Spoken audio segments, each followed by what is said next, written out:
Hello, everyone. This is Elliot Mainzer, the President and CEO of the California Independent System Operator, and welcome to our first Energy Matters conversation. Today, we're kicking off a quarterly series of discussions on energy issues that are important to California and the broader West. Our topic today is transmission and how to make sure we have the infrastructure we need to meet the growing demand for clean energy in California and across the region.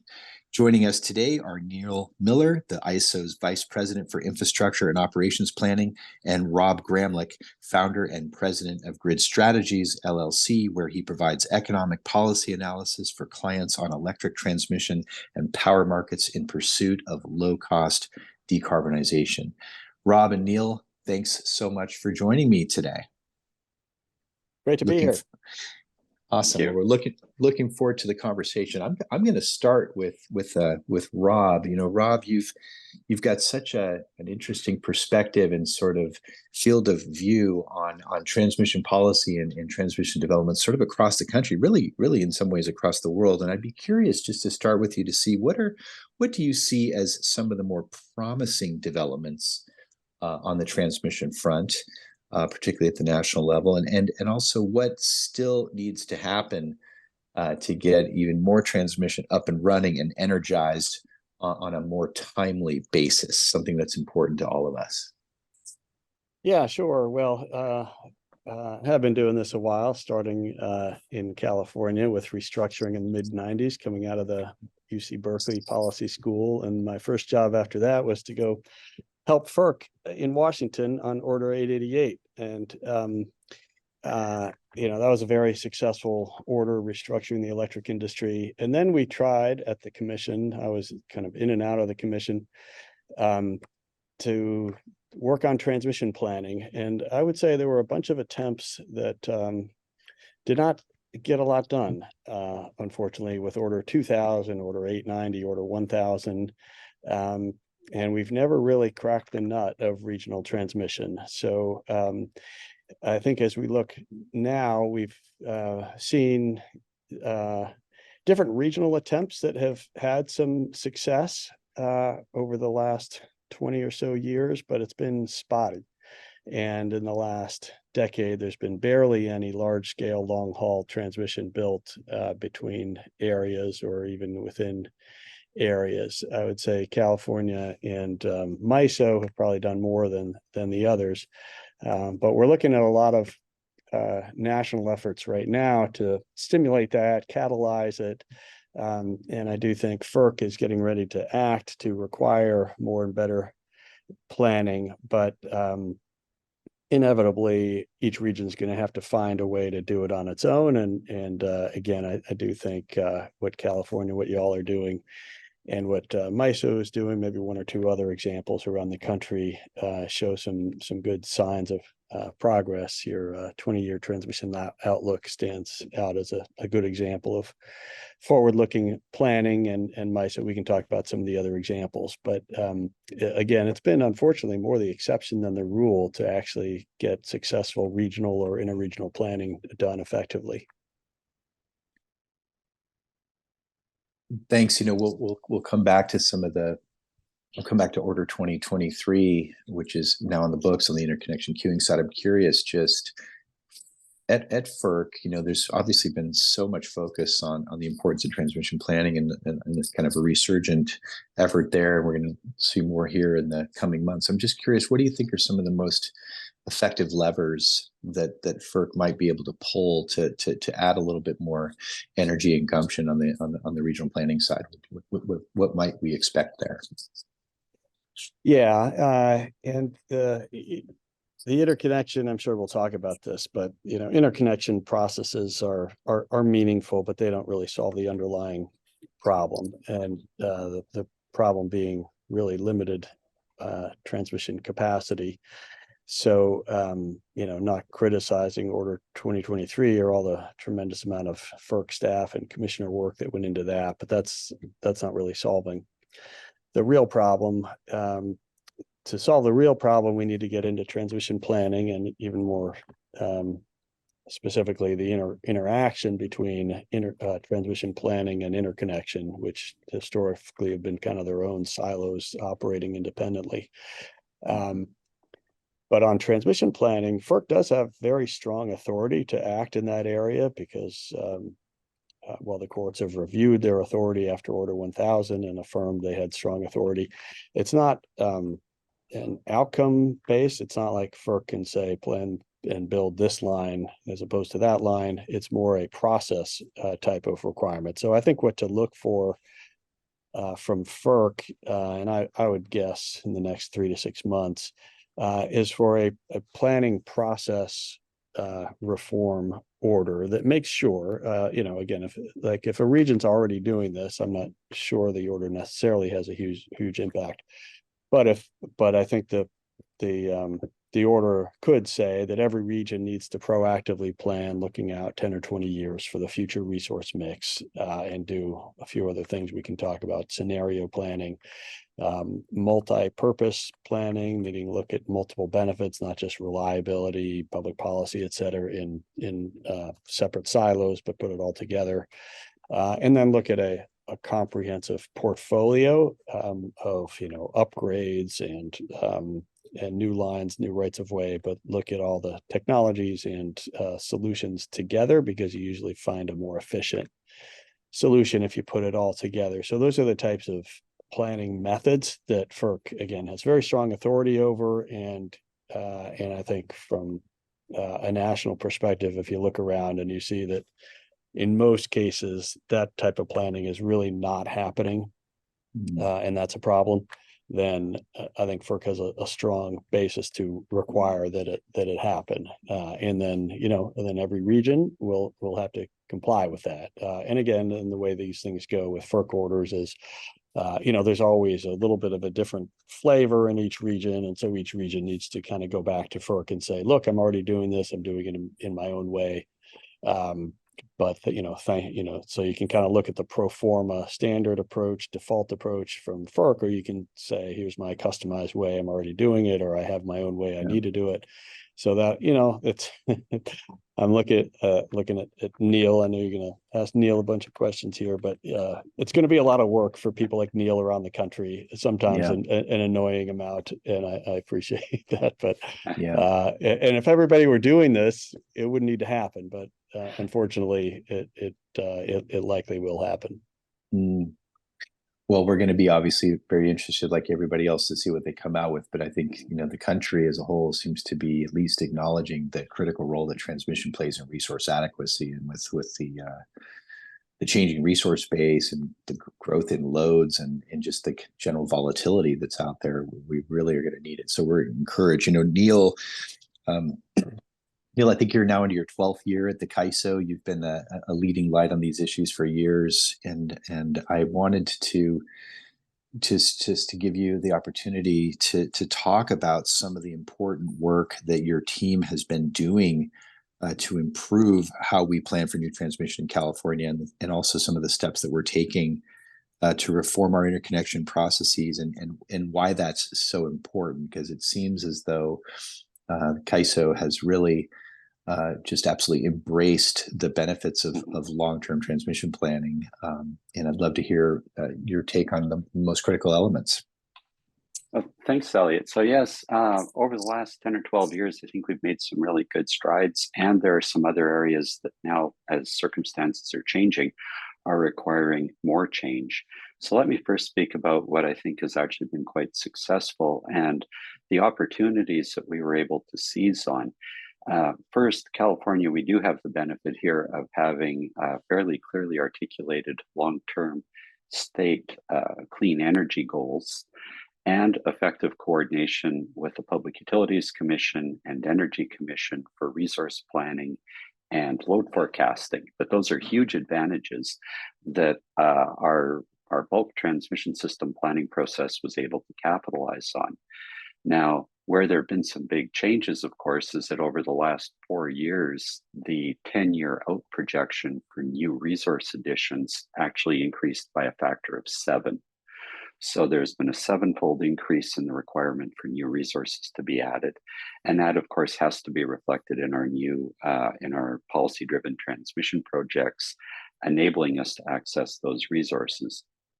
I think on the bulk transmission side, inside our own footprint, those processes have been very robust.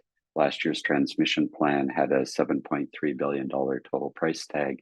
5.5 billion of that was associated with policy-driven transmission to access key renewable zones and enable that generation, those resources to develop. Now, that's on the positive side, and I think the 20-year outlook that Rob mentioned has also been very helpful in establishing that long-term direction on the bulk side. Where we do see considerable more work, and you mentioned the interconnection process, we see the entire mechanism of our interconnection process coupled with transmission planning coordination, and especially the load serving entities procurement processes. The meshing of all of those three processes has to improve, because as we're developing significantly more resources year over year to add to the grid, that also puts more pressure on not just the bulk transmission, but the local upgrades that are dependent on knowing which generators are actually moving forward. So we do see pressure there as well. In the long-term procurement, we do see procurement needing to reach out further, and that also requires more comfort with the bulk planning itself. So while the bulk planning we think has been going quite well, the meshing with those other processes has to improve, and that's where we really need the transformational change. We can influence our part through our interconnection process refinements, but we also need the rest of industry to adapt as well to some of these new realities. On the interregional side, we think documents like the 20-year outlook and helping establish our own longer-term requirements, those weren't meant to tell people out of state, this is what's going to happen, but it did allow us to start the conversation to say, these are what our needs are, and this is what potential solutions look like if we're going it on our own. But we really need to find ways to improve the level of collaboration and meaningful discussion that moves down to the domain of actually approving projects and agreeing on a cost-sharing process. The subscriber participating transmission owner model was a very good adaptation to some types of projects that are primarily like Transwest Express, largely focused on moving a large volume of power from point A to point B. The subscriber model really provided a framework there for the off-takers of that energy to support the generation and the necessary transmission. But by incorporating through the subscriber participating transmission owner model, incorporating those transmission facilities into our balancing authority area allows us to capitalize on the best possible case of operational efficiencies. So that which is absolutely critical, especially as we move into broader market structures. So those are some of the key areas where we've been both making progress, but we also see the need for some pretty significant transformational change, reaching across not just our own processes, but other parties' processes as well. Just a couple of observations before I have a couple other questions for Rob. Neil, it seems like the central thesis of what we've been doing these last couple of years is just recognizing how critical it is to synchronize both power and transmission planning, and then to just make sure the interconnection queuing and even procurement processes are seen as part of sort of a common set of gearing, right? And so the transmission planning really catches that long-term view. You then get real about the infrastructure that you need to build. And then what we're trying to do is basically incentivize folks to queue up and locate in areas where there's either existing capacity or whether we're planning to build it based off the state's infrastructure master plan.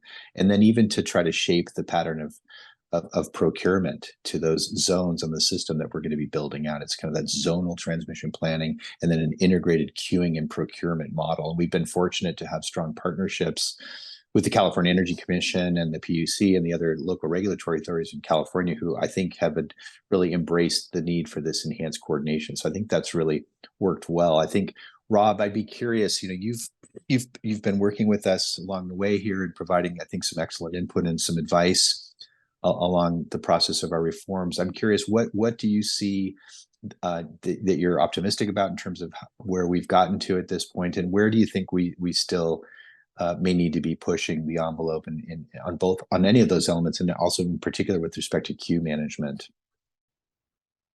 Sure. Well, I'm very excited about the prospects of the current reforms. I think really every system operator in the country needs to be working on proactive transmission planning with the future resources in mind. But then also the next step is integrating that directly with the interconnection process. And when you get into the specific processes of interconnection, like if you're looking at the grid from the generator's perspective, you have a lot of you need to know where do you go, where's a good and not so good place to interconnect.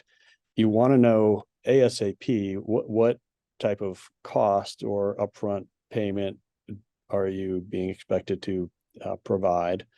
You want to know how quickly am I going to get through this queue, and you want that to be quick, more like a year or two compared to 5 or 6. And those things aren't really possible by doing interconnection queue reforms on their own. You really have to have both the proactive planning and then the integration of the planning with the interconnection. So what you, Elliot, and Neil, and I, and others, and all the CAISO stakeholders are now talking about is this sort of zonal approach, proactively plan to make the grid be able to accommodate X gigawatts in one zone and Y gigawatts in another zone.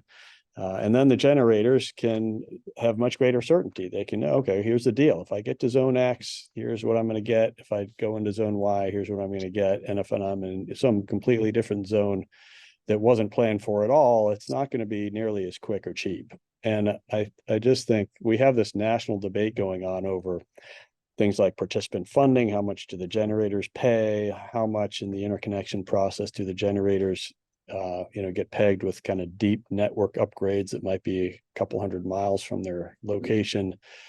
And from a generator perspective, that's a disaster. It's really a terrible situation. From pretty much every major development company in the country will say interconnection queues are a mess. But on the other hand, it doesn't have to be the case that it's as quick or cheap to interconnect at every point on the grid as every other point on the grid. And at some point, there's got to be some, responsibility and alignment to make this process work for sort of both sides. So I'm again excited about this particular approach as a solution to those problems, maybe even a model for others. Yeah, that's encouraging. We've got a major process underway right now. Some of our listeners may be familiar, our interconnection process enhancements, sort of phase 2 process. We've got a series of major stakeholder working groups that are helping us with that. Going to go back to our board in early 2024 with another package of reforms. And I think we really need to continue really pushing the envelope on this. I think FERC has given us a set of good, solid initial reforms out of Order 2023, but I think we're going to probably stretch even a little bit further beyond that. I mean, just in California alone, we have to basically be able to bring about 7,000 megawatts of new generation onto the system every year for the next 2 decades to keep up with the state's clean energy goals. It's just a huge responsibility. We do not want to be in a position here several years out where things come to a grinding halt. Even with our big queues, we have thousands and thousands and thousands of megawatts in our queue, and a lot of folks are struggling with that. It's certainly frustrating from the generator side, but we've been fortunate so far to be able to keep up with the pace. Just the last 2.5, 3 years, we've brought over 10,000 megawatts of new generation onto the grid. So we've been able to kind of keep up so far, but as that being able to sustain that is going to really require even greater reform, being able to make sure that the transactional activity can be consummated and that we're getting these new lines built. The planning is really important, but boy, construction and energization are also becoming, absolutely critical. I wanted to touch on a couple of those things. Neil, you mentioned in your earlier comments, you talked about the subscriber PTO, the subscriber participating transmission owner model. Can you just, for our listeners, talk just a little bit more about what the critical elements of that model are, how we developed it with Transwest, and what its applicability might be potentially to other projects, and why that's such an important development for us? Sure. Yes, and just to provide a bit of background on this, the basic premise of the Transwest Express project, there was not that level of interregional planning to allow this project to move forward. The people interested in developing that project felt they had a very solid product that they could use to bring a lot of value, very badly needed wind resources from out of state to our border. And the approach they were following originally was to develop their own mini balancing authority area for the transmission, the DC transmission reaching from Wyoming down into the El Dorado area, and to market the product delivered point of delivery our border. And we started working with them a number of years ago about what services we could provide if they move forward on that framework to help streamline overall operation. And what the team really came up with was kind of an innovative approach that we didn't just have to offer one-off services like, oh, you need a planning coordinator, you need this. We looked at expanding that to include, why not full participation in the CAISO, full membership in the balancing authority area, but recognizing that the transmission line costs would actually be getting covered by the generation that contracted for the capacity to get to our border. So that's where the subscriber participating transmission owner came from, with the concept that full operational coordination, full market access and benefits, but recognizing that the project itself was being funded by the generation, and that they would presumably be recovering those costs from the off-takers that contracted for their product. So we do see that potentially being applicable to a few other projects. I do think that it has a lot of advantages. I do also see, though, that where the subscriber model, it isn't a panacea for all interregional transmission, because once we look at some of the more heavily networked transmission projects that are providing benefits to multiple service areas, that's where that type of model just starts to struggle.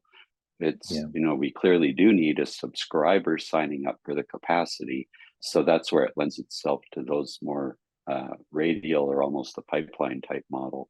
When we're looking at the more heavily networked projects, though, that we also see being needed going into the future in the West, that's where I'm afraid we will have to look at a more conventional cost allocation framework, with the parties that are funding those transmission projects comfortable that they might be getting a completely different type of benefit, but that the benefits they're getting warrant their participation.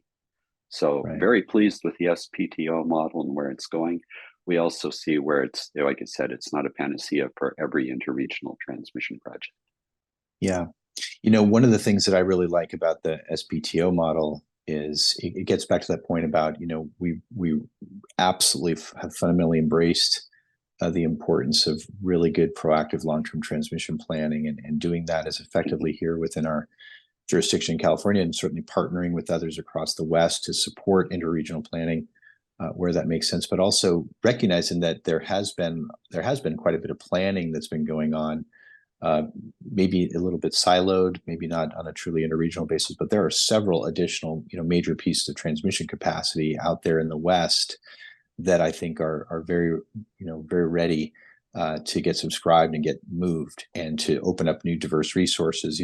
Inside California, we know that the 20-year outlook pointed to, I think, 120,000 megawatts of new generation over the next couple of decades out to 2040.